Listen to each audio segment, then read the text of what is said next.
Is Cody Miller, and I am the high school counselor for Gorman Learning Center. Today, we're going to be going over a presentation as part of your orientation for ninth grade. So again, my name is Cody Miller. My email is kmiller1@gormanlc.org. Make sure you remember the one in my email because we do have a PLT that is kmiller@gormanlc.org. I am the counselor for all Gorman Learning Center students. Dana Blood is our other counselor, so some of you may have her if you are a Gorman Learning Center San Bernardino or Santa Clarita student. We often shorten this to SBSC.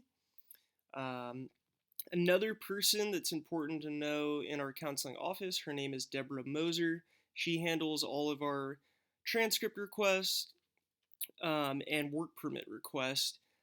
So I would note her name in the future if you have any needs regarding sending transcripts to colleges or requesting for official transcripts for community colleges, or if you do get a job, whether it's a general work permit or an entertainment work permit. So I don't want you guys to be intimidated by this graphic. It basically breaks down all of the different graduation requirements for the 3 tracks that we have. So we have the Gorman graduation requirements. Often you'll hear these referred to as the general graduation requirements, sometimes by PLTs. By doing this track, you'll be able to attend community colleges as well as different types of trade schools. If you do the CP requirements, this will set you up to apply to private colleges as well as out-of-state colleges. You would also be able to attend community colleges as well as trade schools if you did the CP track. And finally, we have the A through G track, and these are the general requirements to be accepted to a UC or Cal State University.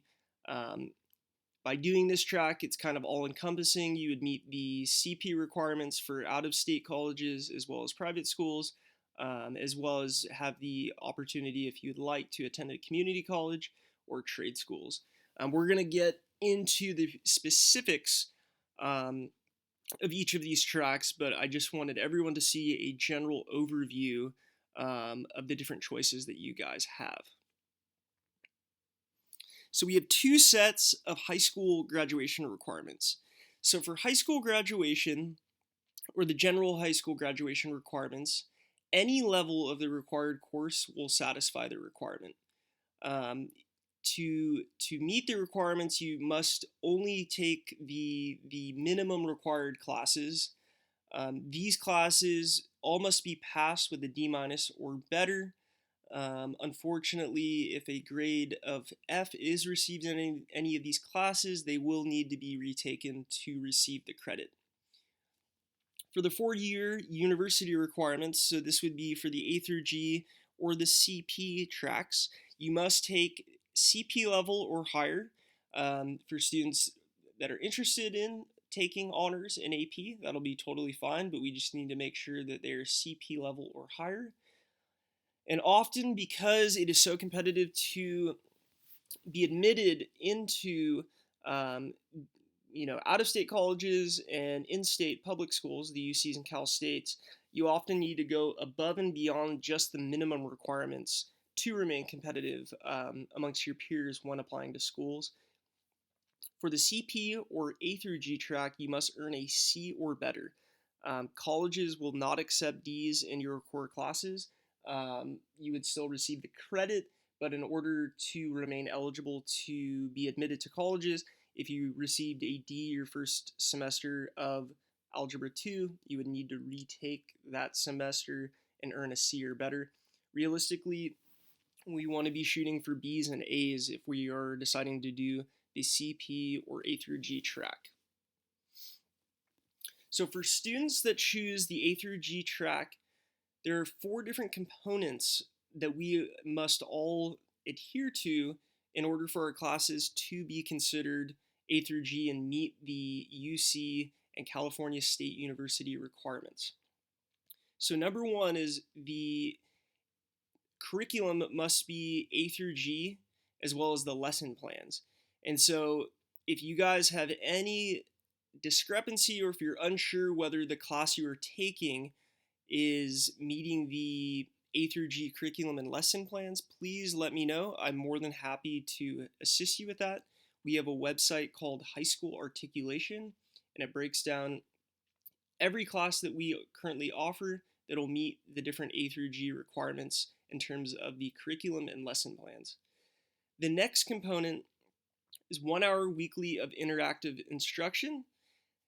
The stipulation is that this instruction cannot be from a parent or a guardian. So it can either be done at the resource center, it can be done at a community college, it can be done through a tutor.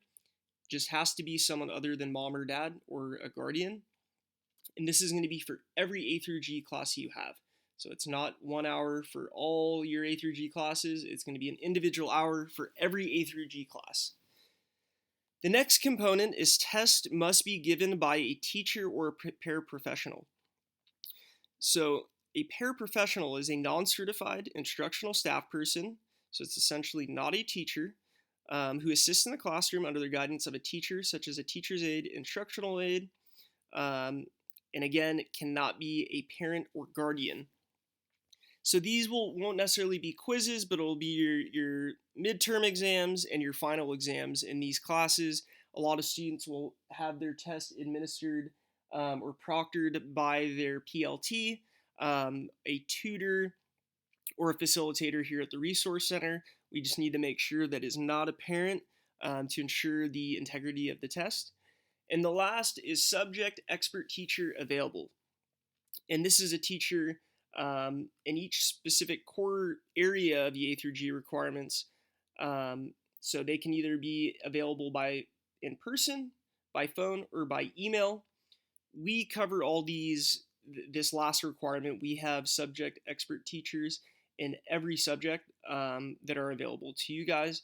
So in a sense, you are only worried about 3 of these components: the A through G curriculum, the 1 hour weekly interactive instruction, and then having your major test proctored. So the first requirement is the social science requirement. So for high school graduation, you'll need to take each of the following and pass with a D or better. So you'll do 1 year of world history, 1 year of US history, 1 semester of US government and politics, and 1 semester of economics. And so for the A through G requirements, this would fall under the area A. All of these classes must be passed with a C or better and CP level or higher. Again, if we're doing the A through G track, we're going to need to make sure that all of these classes are fulfilling those 4 components that we discussed earlier. So it's going to be very similar. It's going to be 1 year of world history, 1 year of US history, 1 semester of US government and politics, and 1 semester of economics. The next requirement is the English requirement. For high school graduation requirements, 4 years of English must be taken. There's a lot of flexibility in terms of what can be taken, but each class must be passed with a D or better. For the A through G requirement in the English component for the area B, 4 years of college prep level or higher must be taken, again, meeting those 4 A through G components. And they must all be passed with a grade of C or better.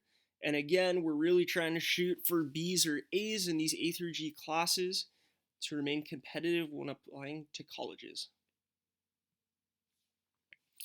For the math requirement, for high school graduation, 2 years of math need to be taken, and this equates to 20 credits or 4 semesters. And this is very important, but one of the 2 years must meet or exceed Algebra 1. If you were a student that took Algebra 1 in 8th grade, totally fine, but you just need to make sure if it was done through Gorman, you need to have your PLT let me know or Dana Blood know to put it on your transcript. Or if it was taken at another school, we're going to need your report card or transcript that shows that you took Algebra 1 in 8th grade sent to us. For the A through G requirement, this will be the area C for math. So it's a little different than the general high school graduation requirements. You're going to need to do 3 years of CP level or higher, and all of these must be passed with a C or better, and again, meeting those 4 A through G components. The 3 classes that are required are Algebra 1, Geometry, and Algebra 2. However, it is very important to consider taking a 4th year of math beyond Algebra 2. This again is to set you apart from other students and to be more competitive when applying to colleges. So some options you can take are trigonometry, pre-calculus, AP computer science, AP statistics, calculus, and math analysis. There are other options, but we just wanted to give you a general idea of some of the courses that you can take. So the next is the science requirement.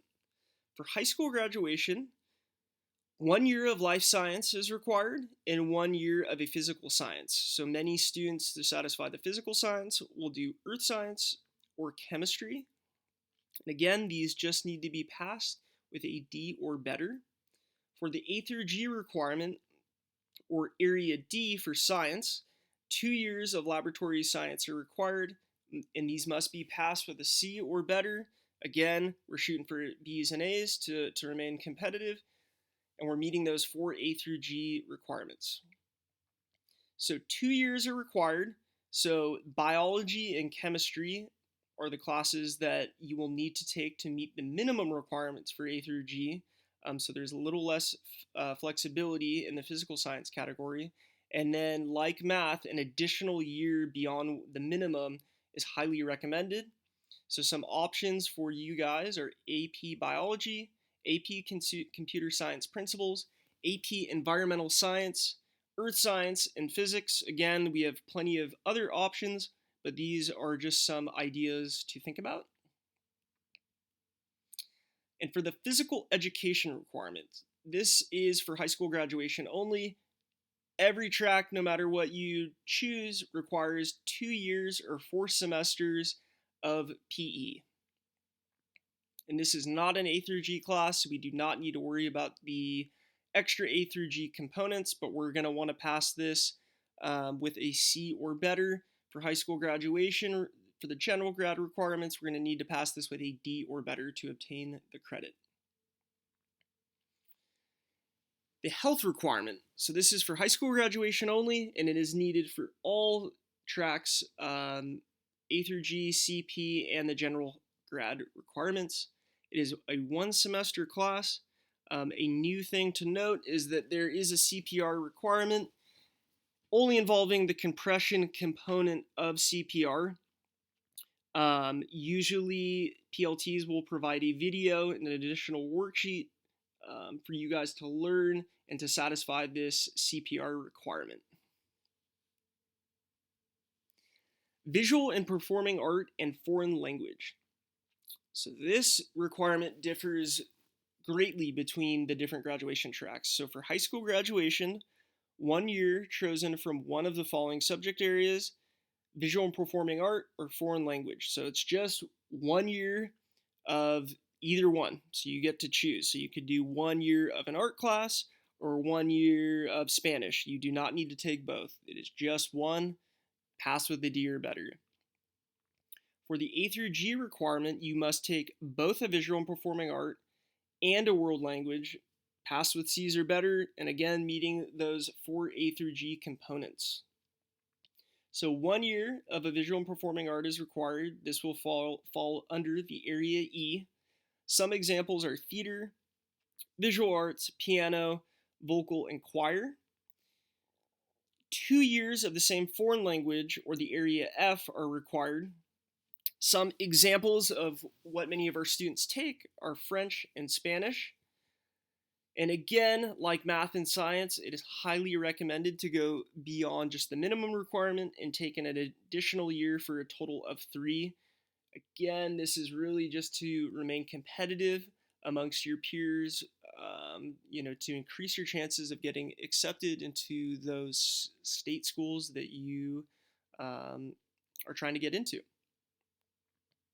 And for the elective requirement for high school graduation, every class that is taken above and beyond the previously listed graduation requirements will count towards the 75 credit elective requirement. So I know this number looks very, very large, but by the time you guys are juniors, almost 90% of the classes you're going to be taking are going to be counted as electives. So do not be intimidated by that 75 credit requirement. It is much smaller when you take into account for all the classes that you're going to be taking junior and senior year. They'll likely all be considered electives. For the elective requirement for the A through G track, you must pass with a C or better, again meeting those 4 components. 1 full year of a CP elective is required to meet the area G. In addition to that, you'll be doing 35 additional elective credits. These do not necessarily need to meet the A through G requirements. It is recommended that you consider taking all A through G electives to go towards the 45 elective credits required for the A through G track.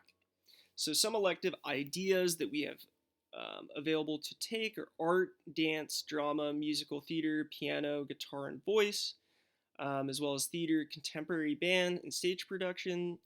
Additionally, we offer a number of electives that are athletics that can be used as electives, such as basketball, volleyball, weightlifting, health and wellness, as well as a long list of others. So please ask your PLT if none of these spark your interest. We do have a number of electives that you guys can choose from.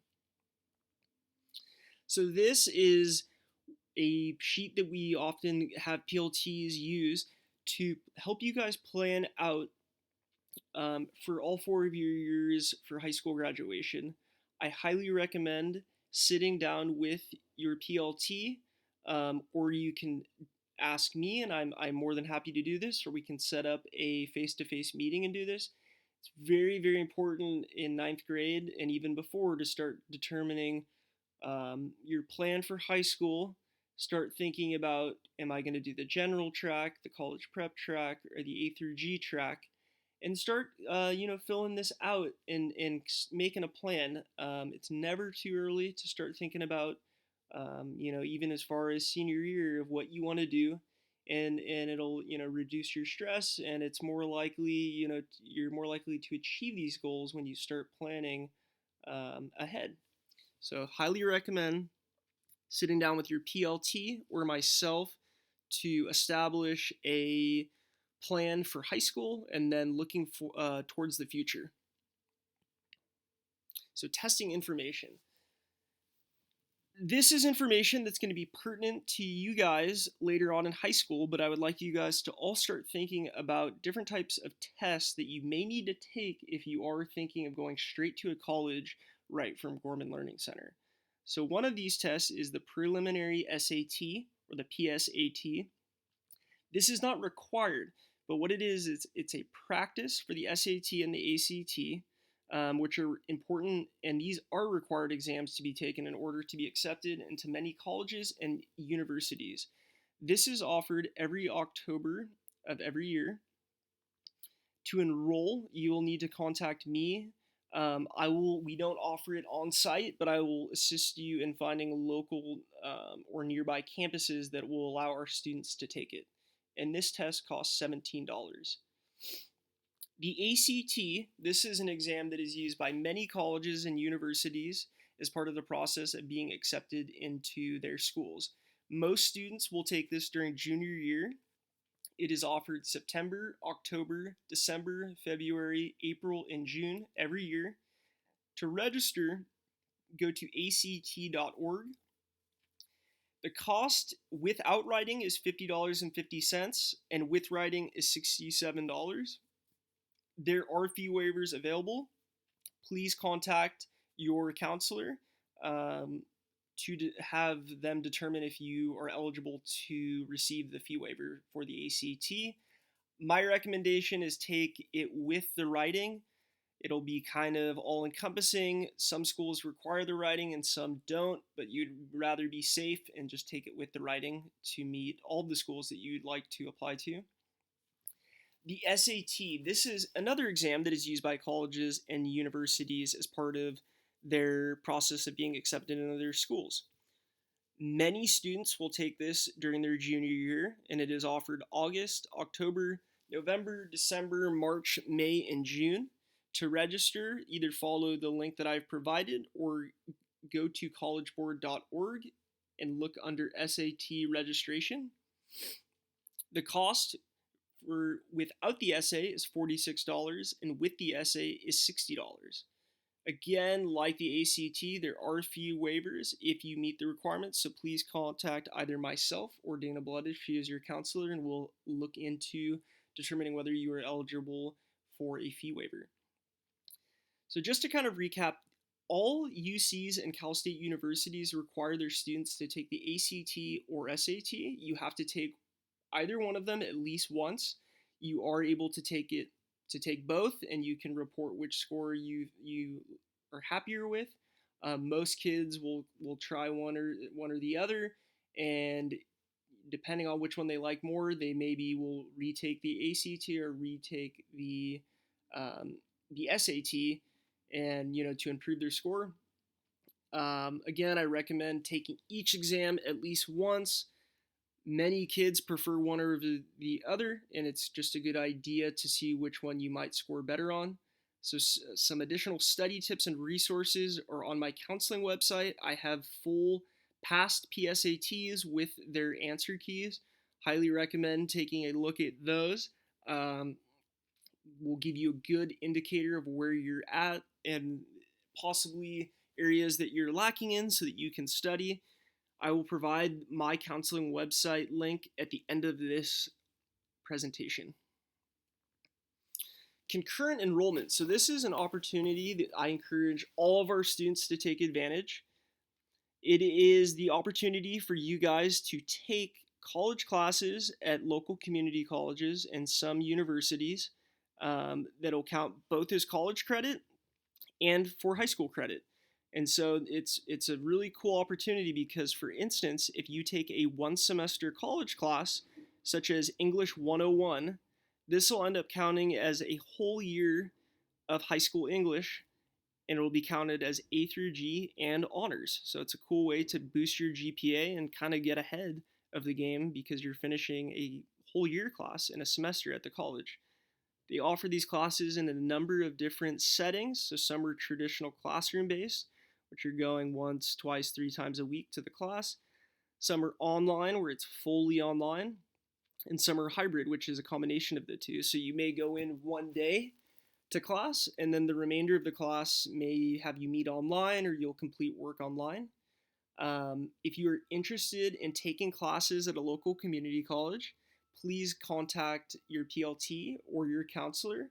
Each of these concurrent enrollment colleges are going to require you to fill out a paperwork to unlock your registration because you are not high school graduates yet. You're going to have to do that every semester that you would like to take a class. I handle these all the time. Many of our students will attend College of the Canyons, Antelope Valley College, Saracoso College, and Victor Valley College. You're not restricted to just these 4. There are a number of community colleges. These are just the 4 that most of our students attend, so I have those forms that need to be filled out on my counseling website. If yours is not listed on the website, please let me know and I'll assist you in getting the concurrent enrollment form. So some benefits of taking these college classes while in high school are it allows you to complete high school and college credits at the same time. It's a great introduction as well as a good preparation for college life, and it helps you kind of transition and make that switch over to college smoother. Gives you more time for career and college exploration, helps you address your skills and gaps, and improve your study skills and academic knowledge. Also increases confidence and motivation to persist. And students are able to experience the benefits of a college education. A lot of research shows students that start taking concurrent enrollment classes in high school are more likely to attend college and graduate.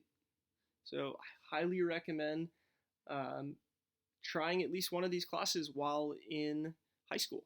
It's a good way to get your feet wet and to experience what college will be like. So some of our online curriculum options that a lot of students take are Acellus and through Edgenuity. So Acellus offers an online curriculum that have A through G, AP, and CTE classes. Many of their courses are A through G approved, but it is important to note that for all of their classes, you will need to seek out that 1 hour of individual instruction for all of your A through G classes. They do not provide that. So many of our students will do this through a tutor or by attending classes at the Resource Center. A lot of our families love these classes because it is very affordable. It's a flat fee of $100 a year for 6 different courses. Edgenuity offers these content-only courses. Again, these will require the 1 hour of instruction a week and the proctors for all major exams. So these content-only courses are very similar to Acellus. These cost $90 per course a year. They also offer a virtual academy that provide all the components to meet the A through G requirements. So they do include the 1 hour of instruction a week. However, you will need to have your major test proctored by either a facilitator, a tutor, or your PLT. These are a little more expensive, but a lot of families like it because it is a little more all-encompassing when meeting those A through G requirements. So these classes are $275 a semester per course. This, however, does include the cost of textbooks. So vendor course instruction, for those of you that are newer to Gorman, vendor course instruction, or often referred to as VCI, is the use of extracurricular activities to supplement and enrich core curriculum content. So a vendor course instructor, or VCI, is an individual or a company that contracts with Gorman Learning Charter Network to provide services such as tutoring, science labs, and performing arts classes. So some examples of VCIs are Sylvan Learning Center, dance classes, drawing, painting, ceramics classes, music classes, singing classes, sports, martial arts, action sports classes, swimming, tennis, karate, horseback riding, boxing, and many, many more. You can use any additional funds that aren't used for school supplies and your classes to pursue some of these VCIs that maybe you're not able to get through Gorman Learning Center. We have a huge PDF list that is on our website, so I highly suggest checking those out. So school events and field trips. So although we are primarily a homeschool-based system, we do have a lot of cool events for our students. So we do have a high school prom, we have assemblies, we have spirit weeks at the resource centers, we have athletic events, talent shows, festivals, we have a grad night, and a full graduation ceremony. Also, we offer a number of field trip opportunities. These include SeaWorld, whale watching at Newport Beach, Aquarium of the Pacific in Long Beach, and the Ronald Reagan Library in Simi Valley. So my counseling website is www.glc-hs.weebly.com. This presentation is on there, as well as a number of different resources, including all the A through G requirements, work permit requests and how to obtain those, searching for colleges, study tools, and a number of other resources that I highly suggest all of my students and families to take advantage of. Welcome to Gorman Learning Center, and I'm happy to have all of you here.